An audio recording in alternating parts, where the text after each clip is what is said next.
Hey guys, how's it going? Chess back again, and welcome to another episode of Career Mode. Now, obviously, we're coming into this one on the back of our Capital One Cup final victory over Everton. So we're absolutely delighted to have come away with our first silverware. But we're back to league action, and we need to concentrate really because look how tight it is at the top of the league. All three of us at the top on 53 points, and I think there's only 3 points separating the top 5 or 6 teams. So we definitely need to keep up our current run of winning form if we're going to have any chance of grabbing a Champions League spot. Obviously, we have already got a Europa League spot with the win in the Capital One Cup, but obviously anyone would much prefer to be playing in the Champions League and have the chance to have those money spinning ties against the giants of European football. You know, your AC Milans and your Barcelonas and your Real Madrids, etc. So fingers crossed we can keep up the sort of form that we need to be able to finish in the top 4. And as you can see on screen, we've already gone 2-0 up away at Aston Villa, so that is a fantastic start to this game. We're into the second half now, well into the second half, into the 75th minute, and Yukonin here pulls one back for them. Again, Simon Mignolet's done this quite a few times recently. He's kind of rushed out when I've not called him to, and we've been caught out because of it. And he's done it again here, just come storming off his line, even though the defenders had it covered.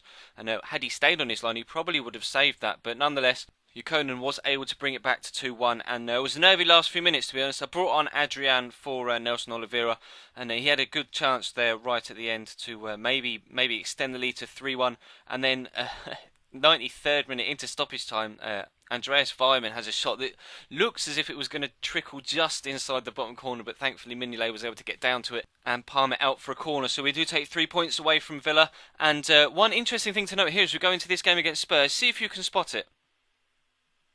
Lloris injured, Gareth Bale starts in goal for Tottenham Hotspur. Absolutely crazy circumstances here on the 9th of March 2014.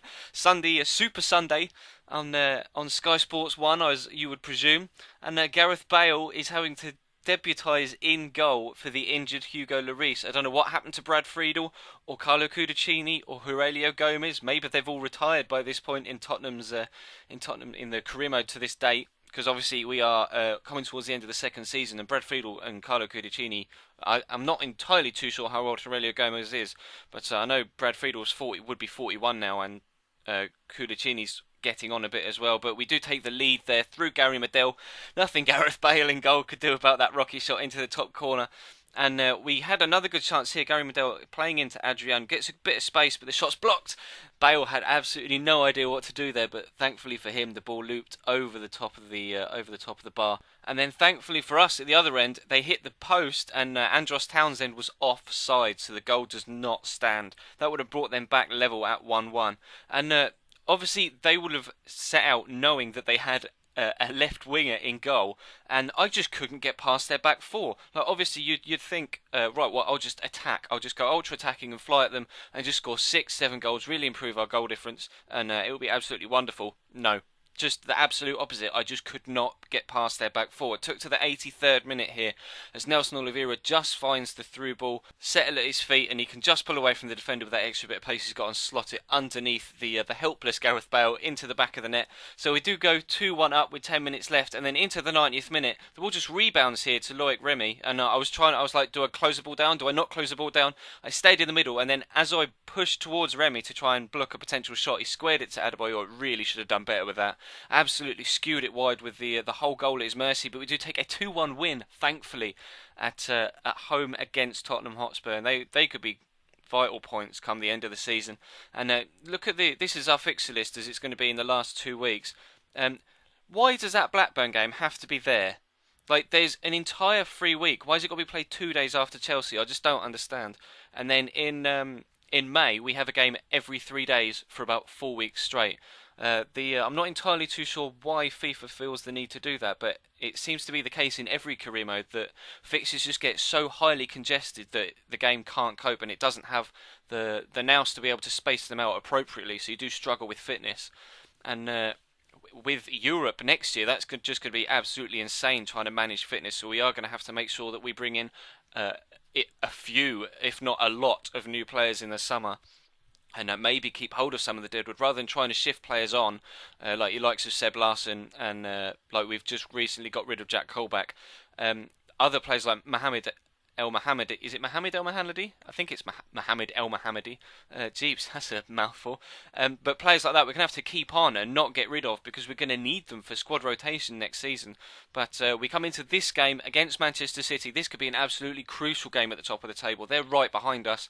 And if for some reason Kouyaté decides to bat the ball away from Yaya Toure, no, it was Vincent Kompany as he was coming in. But Sergio Aguero misses the penalty. I don't know whether you remember when we played them at home earlier in the season. He actually skewed a penalty well wide, and this time Simon Mignolet is able to stick up an arm, goes the right way, sticks up his arm, and blocks the penalty. So it does stay at 0-0. And then Aguero plays in James Milner. And he skews that one wide, but it was all City in this game, really. To be honest, guys, I just could not cope with the amount of the wave after wave of pressure that they threw at us. And 6 minutes into the first half, they get a little bit lucky. They do get the breakthrough, but it comes in fortuitous circumstances here. The shot from Edin Dzeko was going well wide, and it deflects off a defender and goes straight into the back of the net. Nothing Simon Mignolet could do about that, to be completely honest. And Nelson Oliveira gets played over the top here. We're trying to get back into the game. Does Kompany with the fake shot turn, but then the pressure on him on his left shoulders just puts him off too much, and he can't find the angle to put it into the back of the net. There is a lot of the goal to aim at there on the right hand side, but just with the pressure from Kompany, couldn't quite find the accuracy he needed.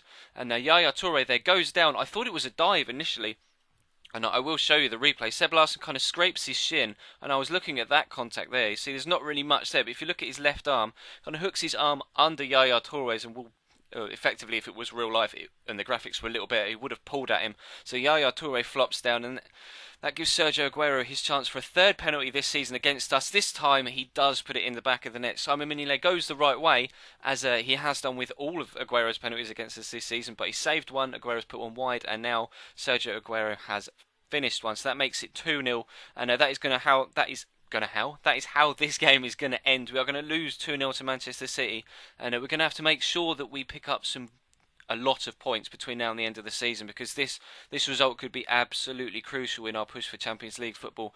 We've obviously got Man City right behind us, we've got Manchester United right behind us, we've got Chelsea right behind us, Newcastle is still there sniffing around for a Champions League spot, Arsenal aren't out of the fight yet either, so it is going to be an absolutely hectic last few weeks with all that fixture congestion as well. So that is how this one is going to end then, guys. I am going to wrap it up here. As you can see, Man City completely all over us, dominating us, more possession, more chances, and we didn't really stand a chance away there. But we will come back next time, and we'll try and put some come back for that and try and put some points on the board. So thank you very much for watching, guys. Please do leave the video a like, I will say that. And also, recently sub boxes have let me down, so if you could be sure to leave a comment on this video and let me know that you have seen it and it has appeared in your sub box, then that would be fantastic. This will go up on Saturday, so fingers crossed everything is alright and you guys get to see this. But if not, I will follow me on Twitter, I will say that, because I always tweet out when I post a video up and when sub boxes are broken, etc. So if you think you've been missing stuff, follow me on Twitter and then you will be able to see it.